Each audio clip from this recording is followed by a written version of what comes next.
All right, so I wanted to talk about something called fretboard visualization. All right, let me angle this thing a little bit better here.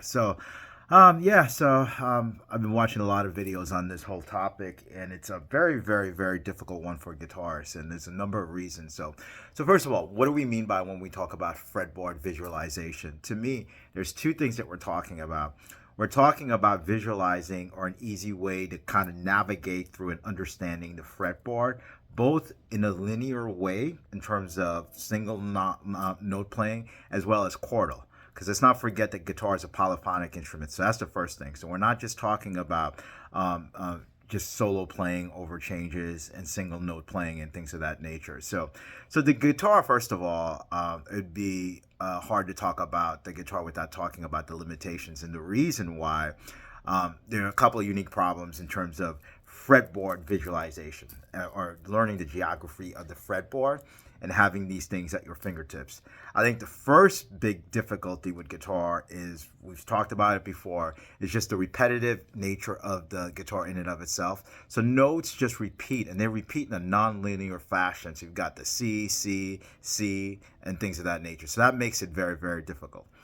The second thing I think that really makes the guitar very hard to navigate through in terms of the geography and topography of it is really how we learn. I call it the PBS syndrome, which is an over reliance on patterns, boxes, and shapes.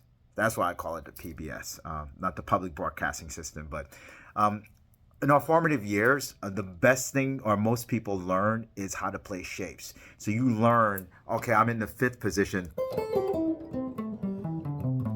I'm playing a pentatonic scale in A in five position, and then here. So we have this over reliance on things like position playing, boxes, and shapes. That hurts us because we're not really learning to navigate the fretboard.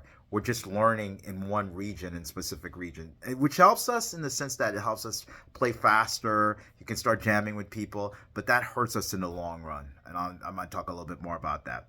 So it kind of goes to the third point, which is because of this, the third one is really our lack of musical theory and knowledge. It's usually at an advanced level or after we get through the boxes that we start talking about intervals, or we start wanting to learn to read or to understand how chords are formed as opposed to just looking at a shape. So even guitar, you learn, hey, what's the grip? Okay, we don't learn the actual notes of the chords or what in fact is formulating the chord. So you've got all these three things, and there's more. So you've got the repetitive nature of the guitar in terms of the notes. You've got our over reliance on patterns, boxes, and shapes. Then you've got our lack of musical knowledge of intervals, chord construction, and just general music theory. Then the elephant in the room is the way the guitar is also tuned, which kind of hurts us in the boxes and shapes part, which is these two strings, the G and the B strings. It's kind of it goes off kilter when we tune a guitar the way we tune it. So you learn shapes that you can't go and repeat. So even though you're learning shapes and helping you, the way the guitar in and of itself is tuned, it's hard to keep just using the same shapes and over again, or it's a little bit more challenging. And then the last thing that I want to talk about is the word frets. That in and of itself, frets were created to help us in terms of pitch and to help us with the precision. So the guitar is a fretted instrument. So we talk about position playing and we talk about the fretboard. When you talk cello, when you talk to other string players, it's the fingerboard and it's region playing. And yeah, they do talk about position playing, so don't get me wrong. But that in and of itself, I think it hurts our fluidity on the instrument and our lack of knowledge and our approach in and of itself, the fact that we learn with a fretted instrument. So those are, to me, the five basic reasons why the guitar has some unique inherent problems. Repetitive nature of the notes, our over-reliance on patterns, shapes, and boxes, lack of musical theory, guitar tuning in and of itself, and the fact that it's a fretted instrument, even though it's intended to help us, sometimes holds us back. So having said that, what are the things we can do to help us actually master or visualize the fretboard a little bit better? Okay. To me, I wanted to try to find the answer to that, and I'm not going to reveal what the answer is because I don't think I think you're going to have to figure some things out on your own. But I wanted to look at how do cellists, violinists, and string instruments, how do they approach that? First of all, they call it the fingerboard. So one of the things that I came across is, if you learn to sight read, you're going to read the notes that are on the staff itself and not have this over reliance on just looking at visual cues. So you end up forming a better visualization of your instrument than guitarists who don't sight read. So I think we spent so much time not learning to read and not sight reading that we're constantly looking down. Okay, this is the third, this is the fifth, this is the ninth, things like that. So just that little thing itself, if you get comfortable sight reading, you're not looking at your fretboard, you're looking at the music. So that's one instances where learning to sight read actually helps you a lot because you do form a mental framework of your instrument rather than just a visual, even though we're calling this about visualization. So that's something I think every guitar player should work on, is really to read. So it's not about music theory or anything like that. If you learn to read, it's going to help you. Let's just put it that way.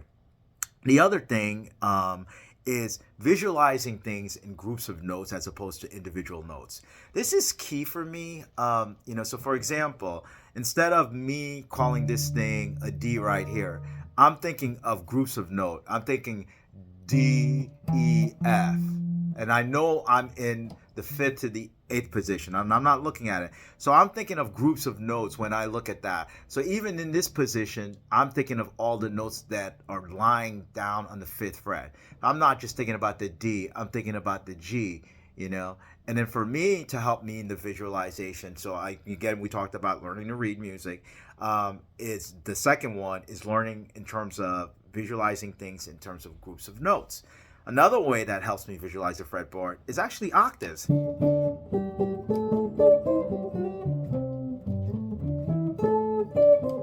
So Wes was on to something on that one, but octaves for me has helped me to visualize the notes. So for me, octaves, trying to get comfortable sight reading, approaching the guitar as opposed to understanding groups of notes. Has helped me. The other thing that's helped me is learning things like inversions. And the best method that I learned them from, to be honest with you, is I think the couple of books that I've worked. One was what's his name? Pat Martino book. Was very, very good in terms of that. Just working through some chordal theory books where you work through up and down the inversions. And so again, it gets back to my first premise, which is that visualization is not just about single notes, but about chordal playing. Okay, so learning my inversions and learning position playing, but connecting position playing. So something like this, playing a C major scale as opposed to just box wide. But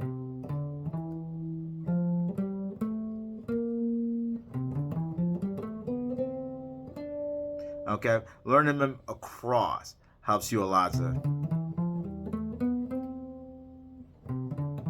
C, D, E, F, G, A, B, C, D, E, F, G, A, B, C. So I'm approaching it this way as opposed to the other way. So those are the kind of things that I'm worked in on. So anyway, it's a very, very complex topic. But there are things that we can do and steps as guitar players that we can take to help us visualize the fretboard. And I forgot the biggest thing that's helped me. When I first started playing at the beginning of this long video, I played with my eyes closed. Learn to do that. Always have that. To me, the best way to visualize something is to close your eyes. And if you can see where you're at with your eyes closed, then you really are on the right path. So that's why I stress that. So that's why even when you're reading the music, you're not looking at that. If I'm not looking at the fretboard, I might make a mistake. But if I practice it long enough, I know this is an A 13th, G, A minor 7th, A minor 11th, A flat major 7th. Okay? You start learning the topography of the instrument, and it becomes an extension of yourself. So those are just my things. So yeah, man, it's a hard thing.